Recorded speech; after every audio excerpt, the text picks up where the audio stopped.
Guys, তো সবার কি অবস্থা? আবারও চলে আসলাম ছোট্ট একটা ব্লগে। তো আজকে ব্লগটা করার উদ্দেশ্য হলো যে আমি এখন বাইক বের করে জাফলংয়ের উদ্দেশ্যে বের হব। তো আপনারা দেখতে থাকেন কিভাবে ঘুরে আসি জাফলং। তো তোমরা দেখতে পারতেছো আমি গাড়ি বের করতেছি, আর এই পালসার 160 গাড়িটা আমার খুব প্রিয় একটা গাড়ি। যতই কম দাম হোক না কেন, গাড়িটা আমার খুব প্রিয়। সো বন্ধুরা, দেখতে দেখতে আমরা পৌঁছে গেলাম সিলেটের চা বাগান। তো দেখো চা বাগানটা কত সুন্দর। তো একটা জিনিস আমার কাছে ভালো লাগছে যে অপর দিকে চাঁদ, দাঁড়াও দেখাচ্ছি। এই দেখো অপর দিকে চাঁদ। আরেকটা জিনিস খেয়াল করো, অন্যদিকে সূর্য।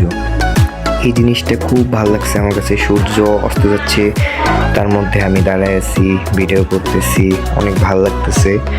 সো গল্প এখানেই শেষ নয়, আরও আছে, দেখতে থাকো।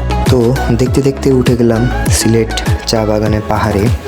তো উপর থেকে নিচে তাকাতেই মানে কেমন একটা লাগে, তাও সৌন্দর্য অনেক ভালো।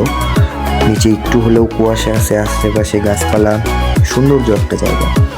যদি কারো মন খারাপ থাকে এখানে আসলে মন ভালো হয়ে যাবে। তো গাইস, দেখতে দেখতে আবার পৌঁছে গেলাম জাফলং। কত সুন্দর একটা ভিউ, মাঝখানে পাহাড়, পাথর, গাছপালা দিয়ে ভরা, নিচে জলের নিচে পাথর। সো গাইস, আজকের ভিডিওটা এই পর্যন্তই ছিল।